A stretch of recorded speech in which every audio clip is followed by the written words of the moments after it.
Three Men in a Boat, Chapter 8.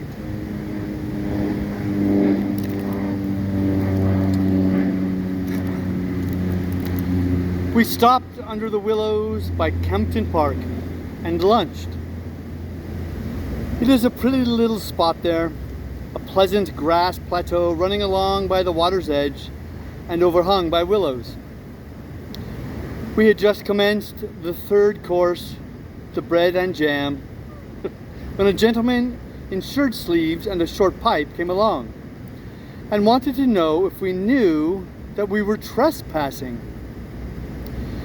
We said we hadn't given the matter much sufficient consideration as yet to enable us to arrive at a definite conclusion on that point, but that if he assured us on his word as a gentleman that we were trespassing, we would, without further hesitation, believe it.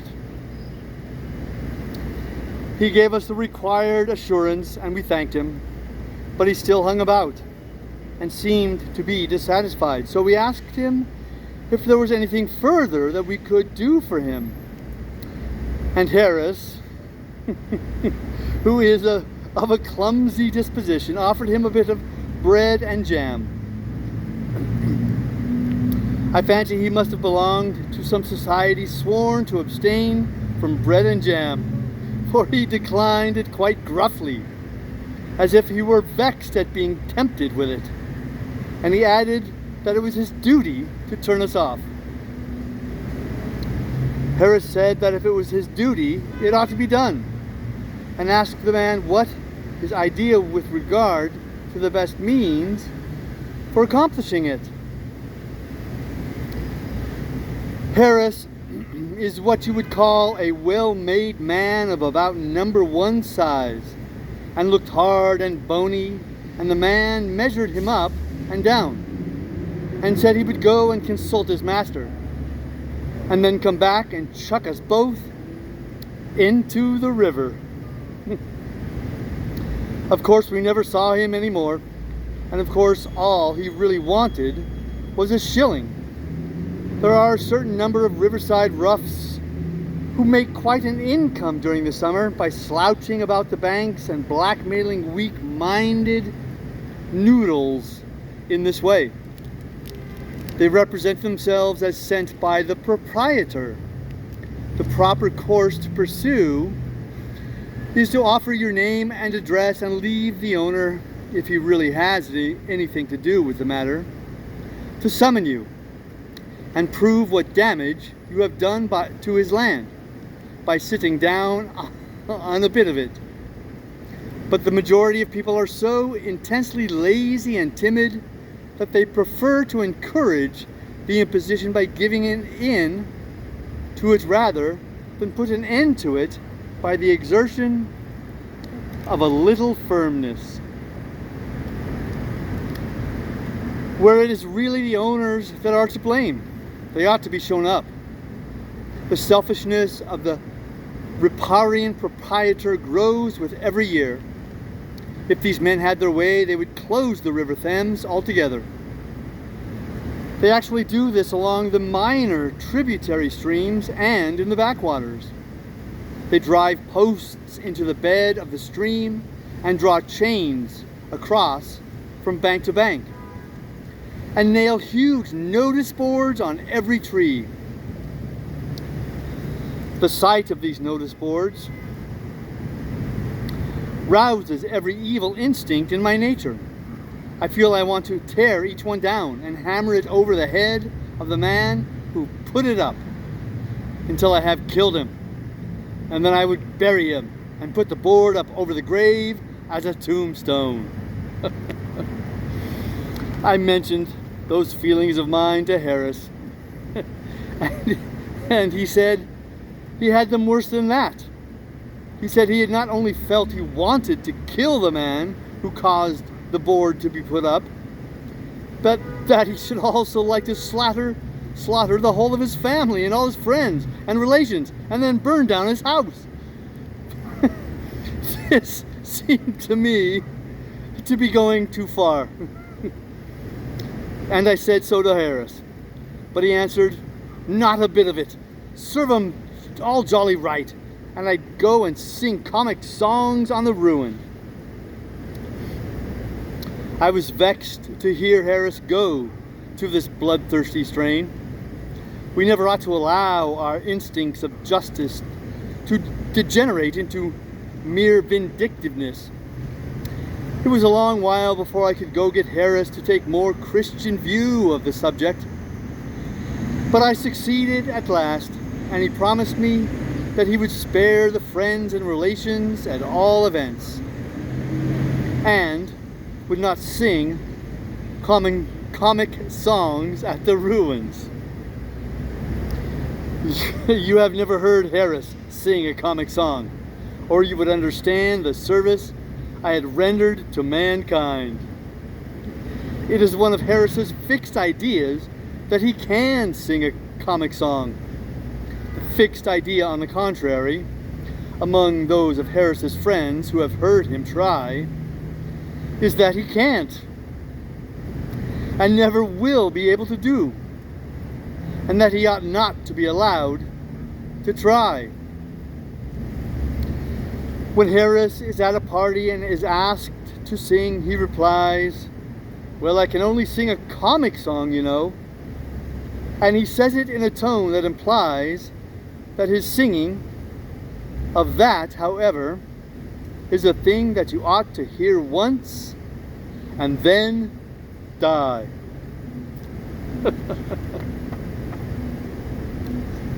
"Oh, that is nice," says the hostess.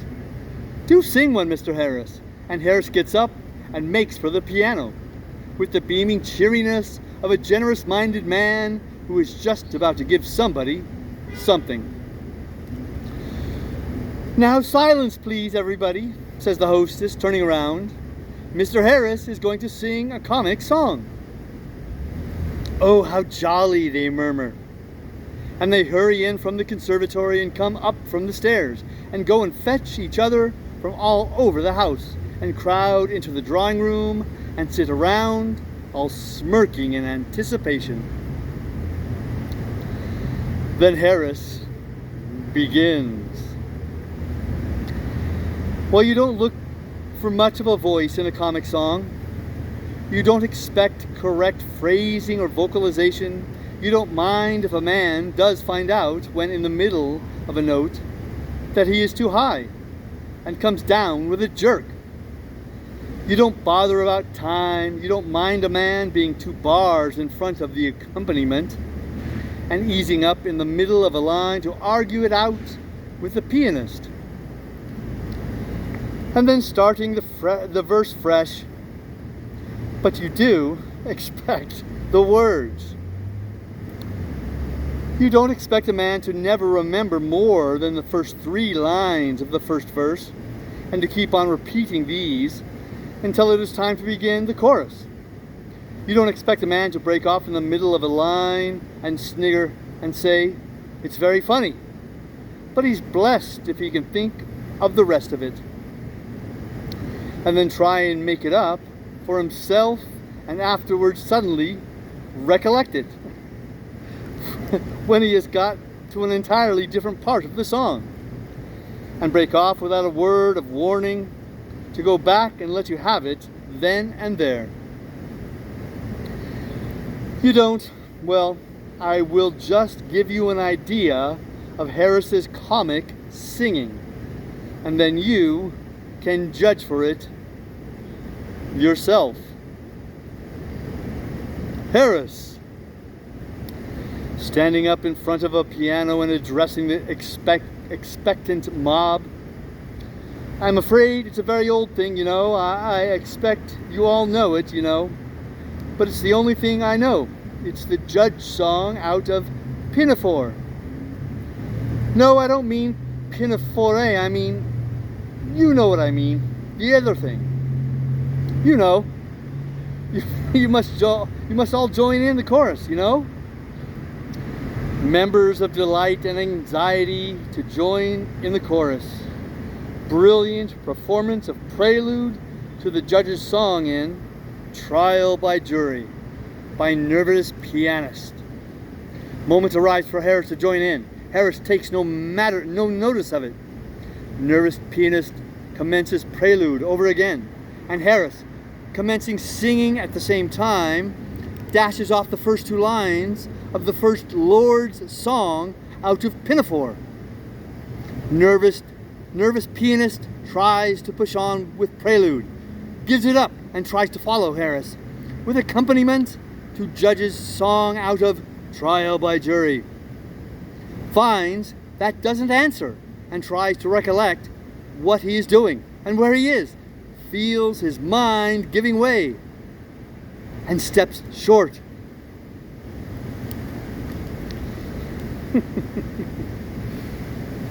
Harris, with kind encouragement, "It's all right, you're doing very well indeed. Go on." Nervous pianist, "I'm afraid there's a mistake somewhere. What are you singing?" Harris, promptly, "Why, the Judge's song out of Trial by Jury. Don't you know it?" Some friends of Harris's from the back of the room, "No, you're not. You chucklehead, you're singing the Admiral's song from Pinafore." Paren. Long argument between Harris and Harris's friend as to what Harris is really singing. Friend finally suggests that it doesn't matter what Harris is singing so long as Harris gets on and sings it. And Harris, with an evident sense of injustice rankling inside him, requests pianist to begin again. Pianist thereupon starts prelude to the Admiral's song, and Harris, seizing what he considers to be a favorable opening in the music, begins. Harris. "When I was young and called to the bar." General roar of laughter taken by Harris as a compliment. Pianist, thinking of his wife and family, gives up the unequal contest and retires, his place being taken by a stronger nerved man. The new pianist, cheerily, "Now then, old man, you start off and I'll follow. We won't bother with any prelude." Harris. Paren, upon whom the explanation of matters has slowly dawned, laughing, unparen. "By Jove, I beg your pardon. Of course, I've been mixing up the two songs. It was Jenkins who confused me, you know. Now then." Paren, singing, his voice appearing to come from the cellar and suggesting the first low warning of an approaching earthquake. Close paren.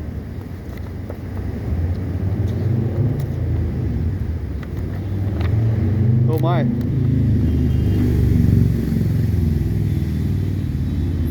"Oh, that is nice," says the hostess. "Do sing one, Mr. Harris." And Harris gets up and makes for the piano with the beaming cheeriness of a generous-minded man who is just about to give somebody something. "Now silence, please, everybody," says the hostess, turning around. "Mr. Harris is going to sing a comic song." "Oh, how jolly," they murmur. And they hurry in from the conservatory and come up from the stairs and go and fetch each other from all over the house, and crowd into the drawing room and sit round all smirking in anticipation. Then Harris begins. "Well, you don't look for much of a voice in a comic song. You don't expect correct phrasing or vocalization. You don't mind if a man does find out, when in the middle of a note, that he is too high and comes down with a jerk.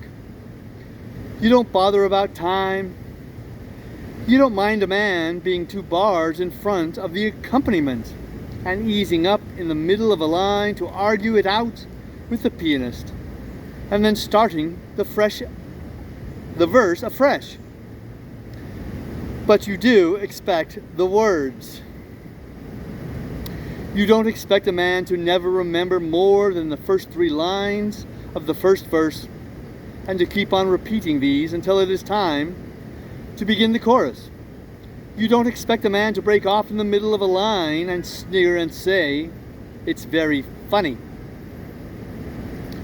But he's blessed if he can think of the rest of it, and then try and make it up for himself, and afterwards suddenly recollect it when he has got to an entirely different part of the song, and break off without a word of warning to go back and let you have it then and there. You don't? Well, I will just give you an idea of Harris's comic singing, and then you can judge for it for yourself. Harris, standing up in front of piano and addressing the expectant mob. I'm afraid it's a very old thing, you know. I expect you all know it, you know. But it's the only thing I know. It's the Judge's song out of Pinafore. No, I don't mean Pinafore, I mean, you know what I mean, the other thing. You know? You must all join in the chorus. You know? Murmurs of delight and anxiety to join in the chorus. Brilliant performance of prelude to the Judge's song in Trial by Jury by nervous pianist. Moment arrived for Harris to join in. Harris takes no notice of it. Nervous pianist commences prelude over again, and Harris, commencing singing at the same time, dashes off the first two lines of the first Lord's song out of Pinafore. Nervous pianist tries to push on without prelude, gives it up and tries to follow Harris with accompaniment to Judge's song out of Trial by Jury. Finds that doesn't answer and tries to recollect what he is doing and where he is, feels his mind giving way and stops short. Harris, with kindly encouragement, "It's all right, you're doing very well, indeed. Go on." Nervous pianist, "I'm afraid there's a mistake somewhere. What are you singing?" Harris, promptly, "Why, the Judge's song out of Trial by Jury. Don't you know it?" Some friends of Harris's from the back of the room. "No, you're not, you chucklehead. You're singing the Admiral's song from Pinafore." Long argument between Harris and Harris's friend as to what Harris is really singing.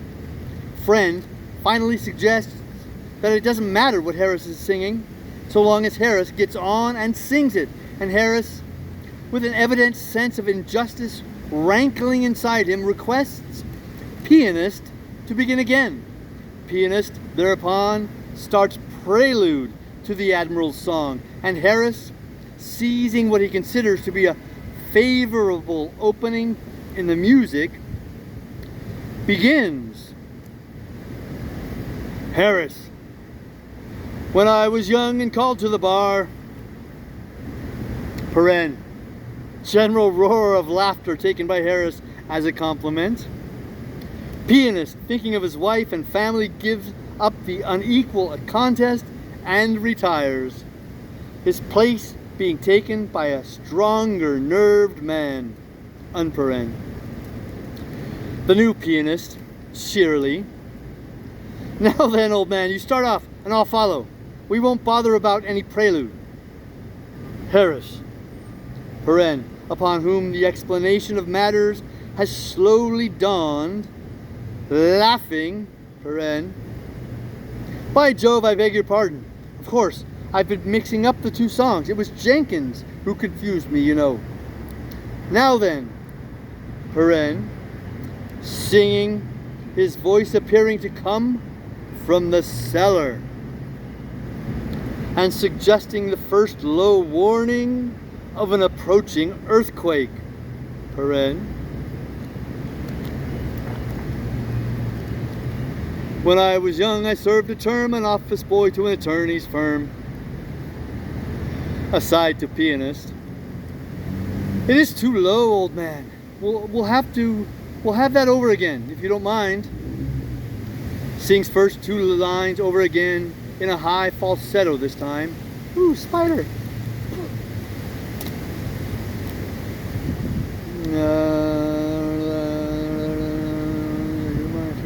In a high falsetto this time. Great surprise on the part of the audience. Nervous old lady near the fire begins to cry and has to be let out. Harris continuing. I swept the windows and I swept the door and I... No, I cleaned the windows of the big front door and I polished up the floor. No, dash it, I beg your pardon. Funny thing, I can't think of that line and I, oh, well, we'll get on to the chorus and chant it. Sings. And I diddle diddle diddle diddle diddle diddle diddle dee. So now I am ruler of the Queen's Navee. Now then, chorus. It's the last two lines repeated, you know. General chorus.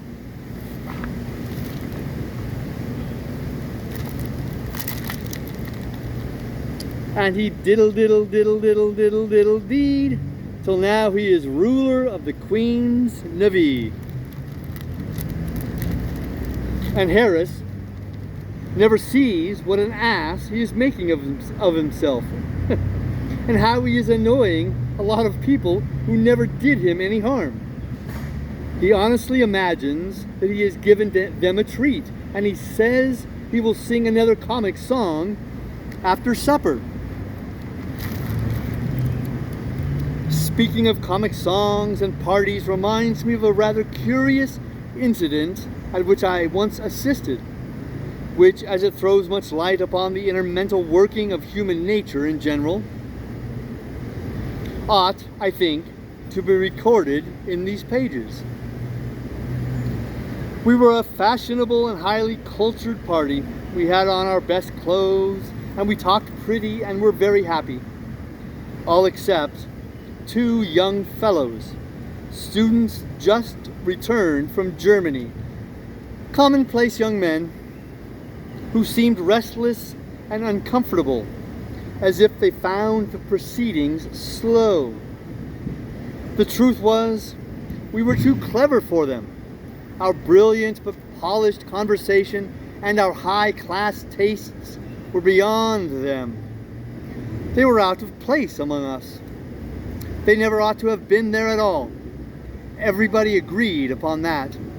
Later on, we played more so from the old German masters. We discussed philosophy and ethics. We flirted with graceful dignity. We were even humorous in a high-class way. Somebody recited a French poem after supper, and we said it was beautiful. And then a lady sang a sentimental ballad in Spanish, and it made one or two of us weep. It was so pathetic. And then those two young men got up and asked us if we had ever heard of Herr Schlossenboschen, who had just arrived and was then down in the supper room, sing his great German comic song. None of us had heard it that we could remember. The young men said it was the funniest song that had ever been written, and that if we liked it, they would get Herr Schlossenboschen, whom they knew very well, to sing it. They said it was so funny that when Herr Schlossenboschen had sung it once before, the German Emperor, the German Emperor, had to be carried off to bed. They said nobody could sing it like Herr Schlossenboschen. He was so intensely serious all through it that you might fancy he was reciting a tragedy. And that, of course, made it all the funnier. They said he never once suggested by his tone or manner that he was singing anything funny. That would spoil it. It was his air of seriousness, almost of pathos, that made it so irresistibly amusing. We said we yearned to hear it, that we wanted a good laugh, and they went downstairs and fetched Herr Schlossen Boschen. He appeared to be quite pleased to sing it, for he came up at once and sat down to the piano without another word. "Oh, it will amuse you, you will laugh," whispered the two young men as they passed through the room and took up an unobtrusive position behind the professor's back. Herr Schlossenboschen accompanied himself. The prelude did not suggest a comic song exactly.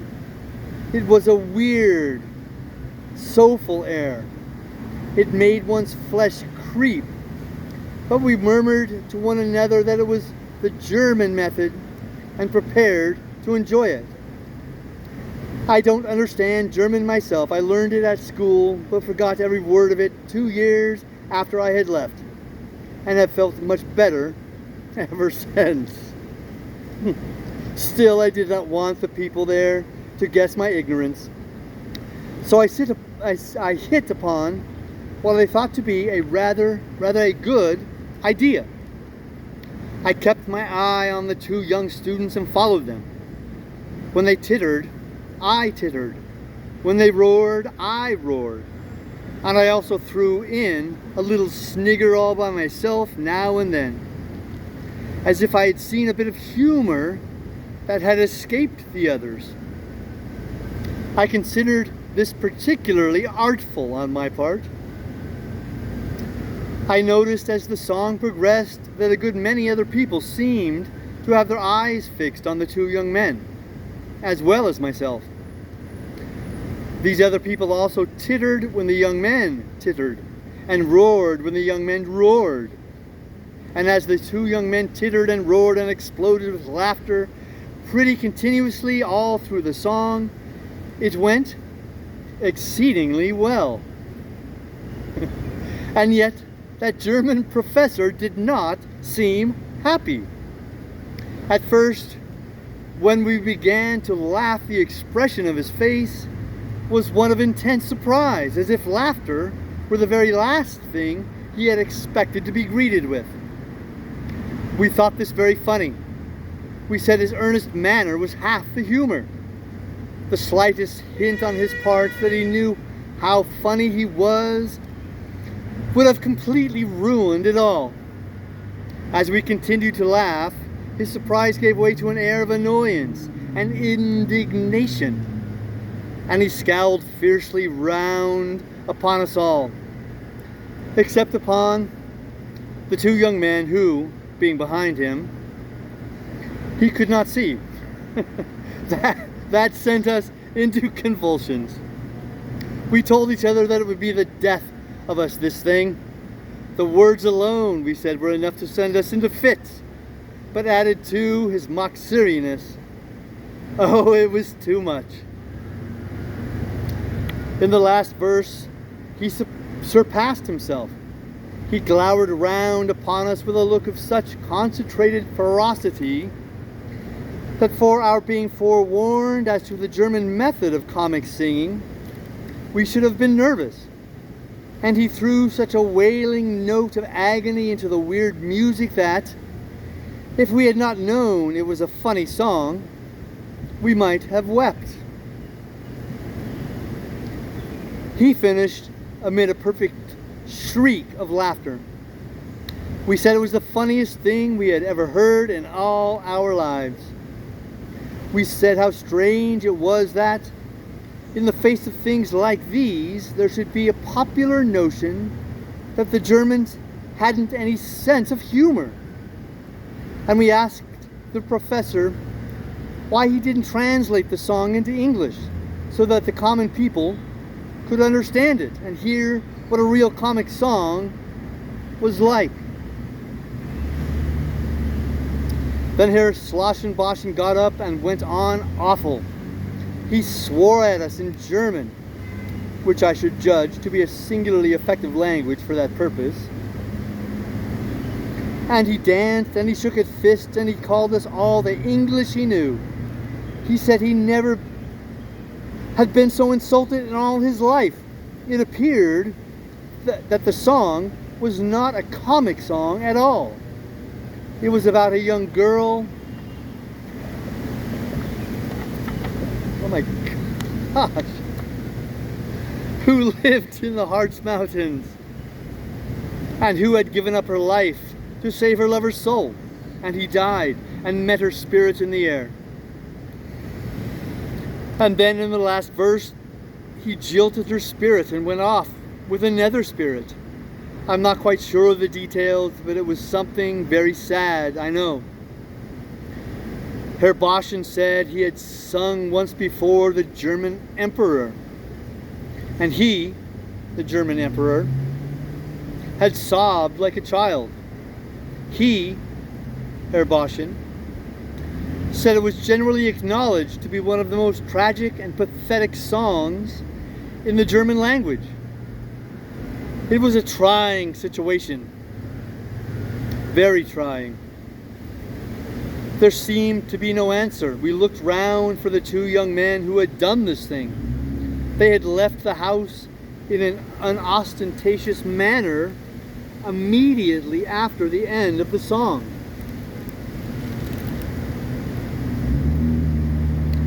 That was the end of the party. I never saw a party break up so quietly and with so little fuss. We never said goodnight even to one another. We came downstairs one at a time, walking softly and keeping the shady side. We asked the servants for our hats and coats in whispers, and opened the door for ourselves and slipped out and got round the corner quickly, avoiding each other as much as possible. I have never taken much interest in German songs since then. We reached Sunbury lock at 3:30. The river is sweetly pretty just there before you come to the gates, and the backwater is charming. But don't attempt to row it up. To row up it. I tried to do it once. I was sculling and asked the fellows who were steering if they thought it could be done, and they said, oh yes, they thought so, if I pulled hard.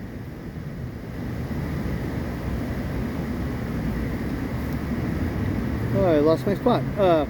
We were just under the little footbridge that crosses it between the two weirs when they said this, and I bent down over the sculls and set myself up and pulled.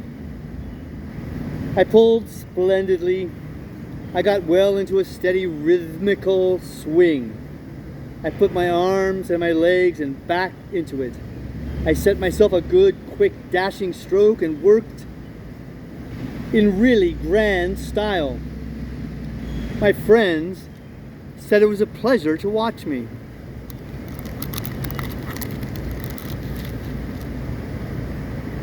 At the end of 5 minutes, I thought we ought to be pretty near the weir, and I looked up. We were under the bridge in exactly the same spot that we were when I began. And there were those two idiots injuring themselves by violently laughing. I had been grinding away like mad to keep that boat stuck still under that bridge. I let other people pull up backwaters against strong streams now. We sculled up to Walton, a rather large place for a riverside town. As with all riverside places, only the tiniest corner of it comes down to the water. So that from the boat, you might fancy it was a village of some half-dozen houses, all told. Windsor and Abingdon are the only towns between London and Oxford that you can really see anything of from the stream. All the others hide round corners and merely peep at the river down one street. My thanks to them for being so considerate and leaving the riverbanks to woods and fields and waterworks. Even Reading, though it does its best to spoil and sully and make hideous as much of the river as it can reach, is good-natured enough to keep its ugly face a good deal out of sight. Caesar, of course, has a little place at Walton, a camp or entrenchment or something of that sort. Caesar was a regular upriver man. Also Queen Elizabeth, she was there too. You can never get away from that woman, go where you will. Cromwell and Bradshaw, not the guide man, but the King Charles's head man, likewise sojourned there. They must have been quite a pleasant little party altogether. There's an iron skull's bridle in Walton Church. They used these things in ancient days for curbing women's tongues. They have given up the attempt now, I suppose. Iron was getting scarce, and nothing else would be strong enough. There are also times or tombs of note in the church, and I was afraid I should never get Harris past them. But he didn't seem to think of them, and we went on. Above the bridge, the river winds tremendously. This makes it look picturesque.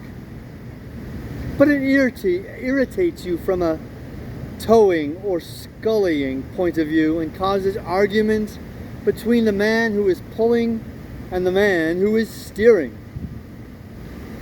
You pass Oatlands Park on the right bank here. It is a famous old place. Henry VIII stole it from someone or other, I forget whom now, and lived in it. There is a grotto in the park which you can see for a fee, and which is supposed to be very wonderful, but I cannot see much of it in myself. The late Duchess of York, who lived at Oatlands, was very fond of dogs and kept an immense number. She had a special graveyard made in which to bury them when they died, and there they lie, about 50 of them, with a tombstone over each and an epitaph inscribed thereon: "At Corrieway Stakes, the first bend above Walton Bridge, was fought a battle between Caesar and Cassivelinus." Not sure if I pronounced that right. Had prepared the river for Caesar by planting it full of stakes, and had no doubt put up a notice board. But Caesar crossed in spite of this. You couldn't choke Caesar off that river. He is the sort of man we want round the backwaters now. Halliford and Shepperton are both pretty little spots where they touch the river, but there's nothing remarkable in either of them. There is a tomb in Shepperton churchyard, however, with a poem on it, and I was nervous lest Harris should want to go out and fool round it. I saw him fix a longing eye on the landing stage as we drew near it, so I managed by an adroit movement to jerk his cap into the water, and in the excitement of recovering that, and his indignation at my clumsiness, he forgot all about his beloved graves. At Weybridge, the Wey, a pretty little stream navigable for small boats up to Guildford, and one which I have always been making up my mind to explore, and never have. The Bourne and the Bagingstoke Canal all enter the Thames altogether. The lock is just opposite the town, and the first thing that we saw when we came into view of it was George's blazer on one of the lock gates. Closer inspection showing that George was inside it. Montmorency gave up a furious barking. I shrieked. Harris roared. George waved his hat and yelled back. The lock-keeper rushed out with a drag, under the impression that somebody had fallen into the lock, and appeared annoyed at finding that no one had. George had rather a curious oilskin covered parcel in his hand. It was round and flat at one end, with a long straight handle sticking out of it. "What's that?" said Harris. "A frying pan?" "No," said George, with a strange, wild look glittering in his eyes. "They are all the rage this season. Everybody has got them up the river. It's a banjo." "I never knew you played the banjo," cried Harris and I in one breath. "Not exactly," replied George, "but it's very easy, they tell me. And I've got the instruction book."